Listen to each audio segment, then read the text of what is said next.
아동수당 월 20만 원 지급. 8세에서 17세 사이. 아, 우리 당인데 이거.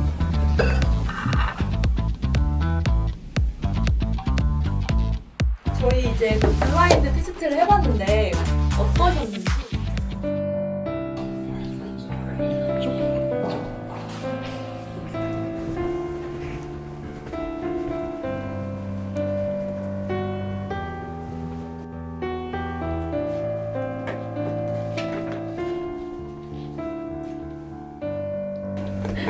안 좋아하실 수도 있어요. 기획을 되게 엄청 세밀하게 잘하셨네요.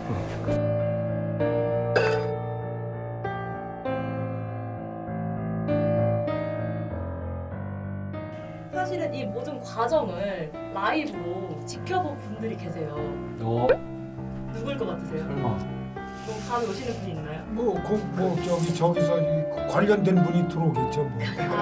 기자 저기가 보신 주저 분이? 했던 분. 각 정당 관계자분들을 아, 4개 정당 우리. 관계자분들을 우리를 다 보신 거예요? 오셨습니다. 화면에 다 나온 거예요? 네, 4개 정당 분들이 어, 지금 네, 어서 나오고 오십시오. 계세요. 어서 오세요. 안녕하세요. 네. 환영합니다. 네, 여기 근데 젊은 분들이 와서 누군지 모르겠네요. 이제 사실은 핵심은 이 모든 이 블라인드 테스트를 정당 관계자분들이 지켜보고 계셨습니다. 먼저 저희가 소개를 드리도록 하겠습니다. 국민의힘 배윤주 상금 부대변인 오셨습니다. 네, 반갑습니다. 네, 그 다음 뒤에 더불어민주당 선다윗 상금 부대변인 계십니다. 안녕하세요. 네. 그 다음에 개혁신당 문성호 전 정책대변인 계십니다. 안녕하십니까? 네. 그 다음에 새로운미래 박하늘 대변인입니다. 안녕하세요. 네. 상으로 한번 천천히 네, 천천히 살펴보시고 질문 타임을 한번 가져보도록 할게요. 오, 꽤 많이 맞췄는데. 내가 처음에 뭐라 그랬나요? 1번을? 1번, 2번 두 개 맞추셨어요. 1번, 2번이요? 네. 이번 아버님께서 맞춰주셔서 정말 감사했습니다. 아직도 오셨구나. 아니 이게 공약이 말 그대로 공약이 돼야 되는데 헛공짜, 빈 공짜가 된다 그러면은 진짜 이거는 각 정당이 우리를 배신하는 거예요. 이거는 진짜 제대로 지켜주셔야 돼요. 오늘 가서 정당 대표분들한테 우리 서민들의 얘기를 진짜 아주 가슴 깊이 얘기를 해주셔야 돼요. 국민의힘은 1번하고 7번 이렇게 내셨어요. 예금자 보호한도 5천만 원에서 1억 원으로 상향 조정 이거 하고 7번인 전세 사기, 보이스피싱 등 가중 피해자 대상 사기 범죄 가중 처벌 및 범죄 수익 박탈에 대해서 내셨어요. 일단 질문 먼저 한번 들어볼까요? 네, 저 7번 여쭤보고 싶은데, 네, 곧 뭐 전세로 이사를 갈 수도 있는데 이거 혹시 만약에 된다면 언제 시기를 몇 년으로? 구체적인 부분은 이제 당에서 또 논의가 돼야 되고 또 사회적인 합의가 더 이루어져야 되겠지만 일단 총선이 끝난 이후에 바로 이제 빠른 시일 내에 시행될 수 있도록 할 것 같습니다. 최근 1, 2년 뒤 안에도 시행? 네, 그쵸. 네, 알겠습니다. 사실 아까 그 1번하고 7번 저희 국민의힘 공약을 다 동그라미를 해주셔서 너무 감사했고 그런데 사실 그 어떤 정당인지에 대해서 말씀하셨을 때 사실 꼭 서민에게 꼭 필요한 공약이라고 모두 이야기하셨는데 그래서 다른 정당을 많이 말씀을 하시더라고요. 그래서 저희도 오히려 국민의힘에서 더 노력을 해서 저희도 뭐 블라인드를 해서라도 좋은 정책을 국민의힘에서 많이 내고 있다라는 걸 국민분들에게도 많이 말씀드리고 싶고 아버님께서 말씀하셨던 것처럼 좀 책임 공약까지 다 이어질 수 있도록 열심히 하겠습니다. 네, 감사합니다. 네, 더불어민주당은 2번하고 8번 공약 냈습니다. 아동수당 월 20만 원 지급하고 되게 저희한테 한 이슈였던 서울대 10개 만들기 하는데 저거 서울대 10개 만들기라는 구체적인 내용이 어떻습니까? 언제부터 나왔고 어떻게 된 겁니까 저게? 서울대 10개 만들기가 전국의 서울대를 다 분할하겠다 이런 얘기가 아니고요. 네. 아까 우리 어머니 말씀하셨다시피 지방소멸 문제가 너무 심각하지 않습니까? 아까 우리 아버지께서도 말씀하셨다시피 3분의 2가 수도권에서 살아버리면 지방은 희망이 없게 되고 결국에 지방이 희망이 없게 되면 대한민국의 내일도 장담할 수 없는 그런 사태가 발생을 합니다. 그래서 서울대에서 지금 3천억 정도를 국가에서 지원을 하는데 서울대의 70%까지를 지방 거점 국립대학교에 지원하는 것 그것이 이 서울대 10개 만들기의 핵심 골자입니다. 내가 아까 비슷하게 얘기를 했는데 그 말이 그 말이네요. 예. 헛공약이 아니라는 네, 헛소리 안 되게끔 해주십시오. 네, 예. 아, 그리고 하나 더 얘기를 할게요. 이번이 이것도 60% 70%못 사는 서민들을 위해서 해주라 이게요. 잘 사는 사람 못 사람 다 주면은 뭐 이거 안 되죠. 다 주면 안 됩니다. 차등지급에 대해서 한번 말씀 주시죠. 네네, 어떻게? 저도 뭐 아버님 말씀 동의합니다. 그런 네네. 부분은 많은 분들께서도 사실 보편복지와 선별복지는 오래전부터 논쟁이 되어왔던 사건 아니겠습니까? 근데 어떤 사람은 아동수당을 주는데 어떤 사람을 주지 않는다라고 한다면 국민들 입장에서는 소외받는다라는 느낌을 받을 수 있을 것 같아요. 그렇게 되면 우리 정치가 해야 되는 비전 제시라는 측면에서 또 특정한 계층의 국민들은 배제될 수 있지 않겠습니까? 그런 부분을 좀 우려하고 있고요.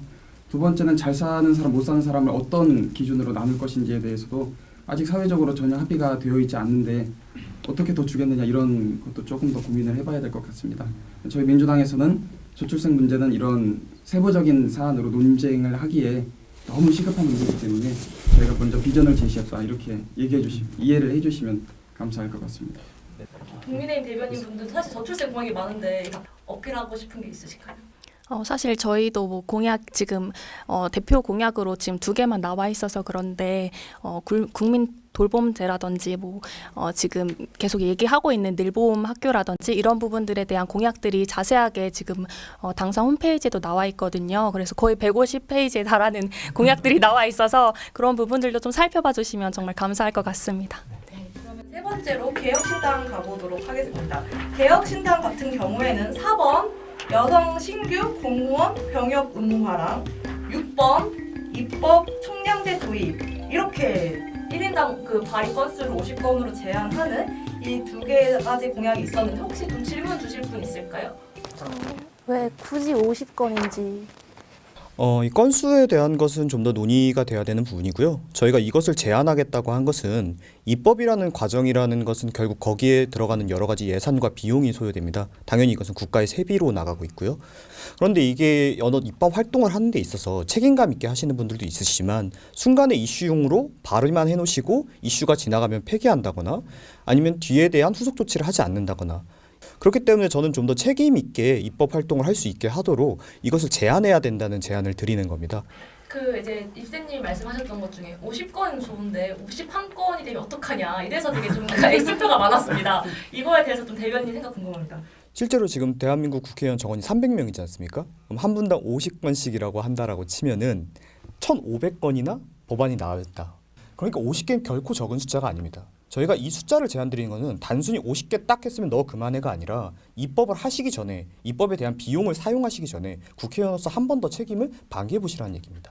그리고 이건 국민 여러분들께서도 꼭 공감해 주실 거라고 생각해서 저희 대표 공약에 올렸습니다. 입새님 좀 동의되셨나요?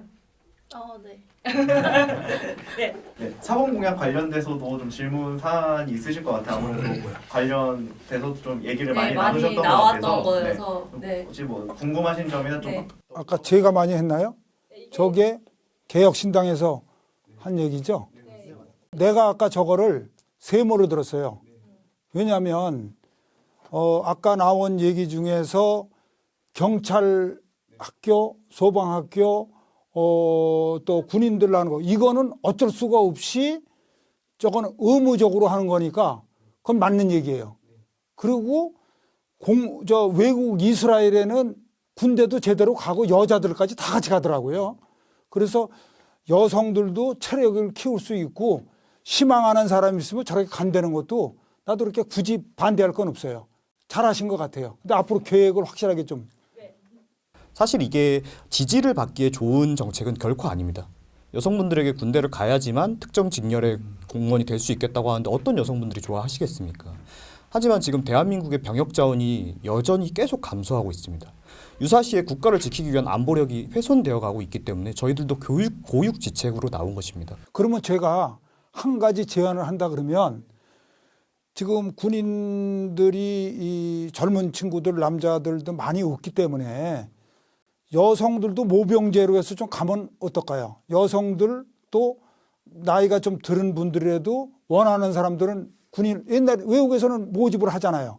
그런 식으로 해서 그 공약을 더 집어넣으면 어떨까요? 또 굉장히 좋은 생각이고 다른 당에서 그런 식의 의견 나온 것으로 알고 있습니다. 다만 아까 얘기 드린 바와 같이 그러면 사실 굳이 여성을 군대에 보낼 필요가 없죠. 남성들이 충분히 갈 만큼 군 월급과 혜택을 주면 됩니다. 다만 그걸 우리 국가가 지금 감당할 수 있는 예산의 수준인가를 계산했을 때 제가 한번 여쭤보겠습니다. 남성분들도 계시고 여성분들도 계신데 월급 얼마 주시면 군대 가시겠습니까? 150이요. 150만 주셔도 갈 건가요? 지금도 150은 드립니다. 그럼 군대 한 번 더 가시겠습니까? 아,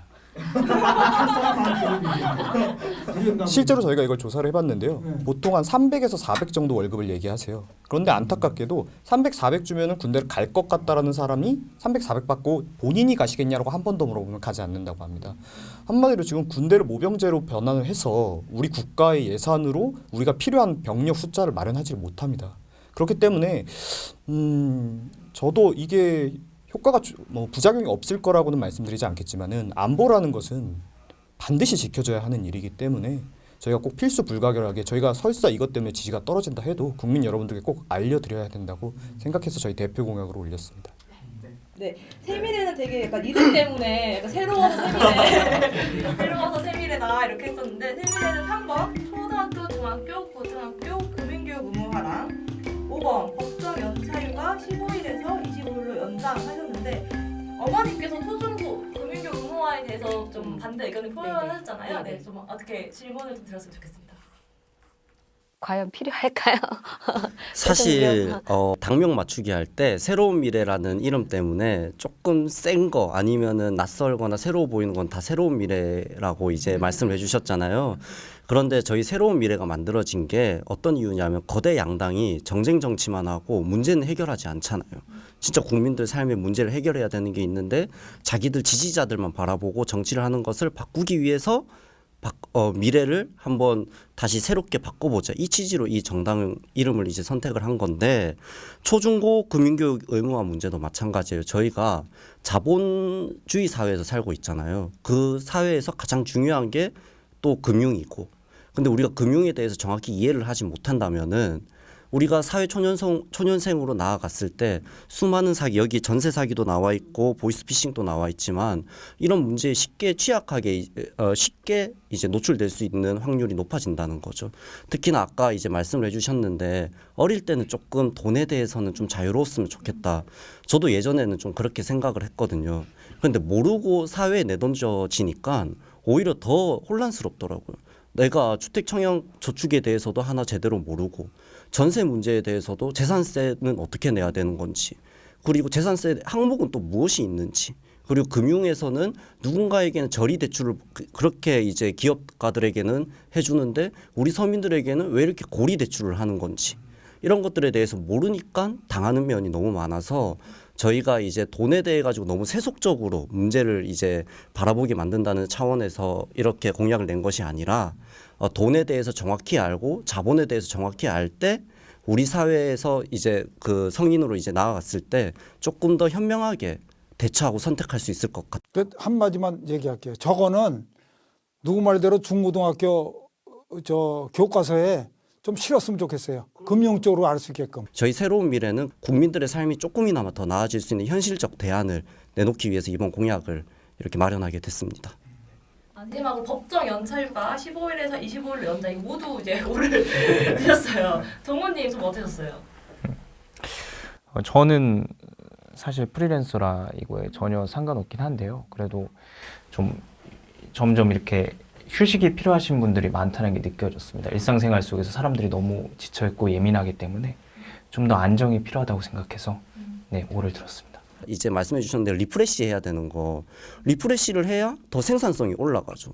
그리고 쉬면서 다양한 사람들과 만나고 내 일에 대해서 얘기를 하다 보면은 사무실 갔을 때 이런 거 한번 또 도입해 보면 좋을 것 같은데 이런 생각도 할 수 있는 거거든요. 아까 저거 내가 안 맞췄나요?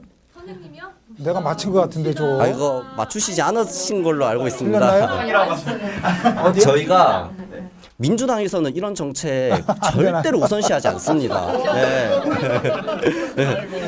근데 저희도 뭐 교육 이런 부분에 대한 공약은 저도 추가적으로 확인을 해봐야겠지만 전 국민 고용보험을 가입시키는 그런 것을 저희도 지금 공약으로 준비를 하고 있고요. 총선에서 선택을 받지 못하면 이런 공약을 제도로 만들 수는 없거든요.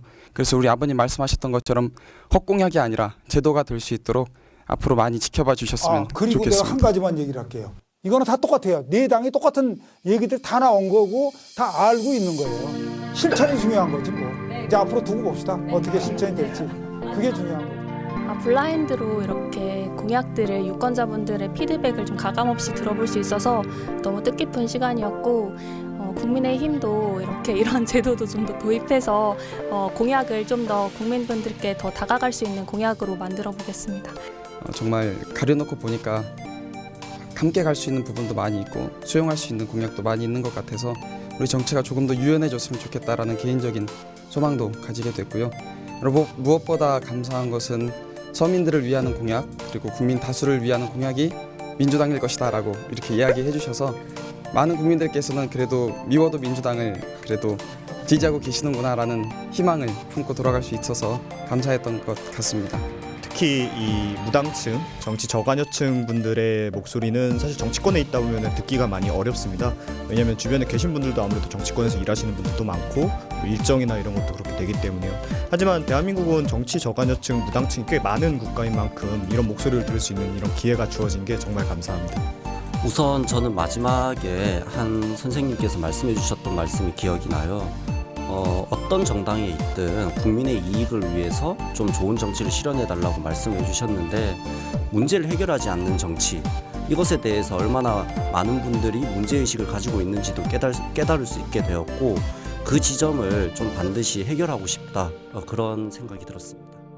2024 총선 화이팅!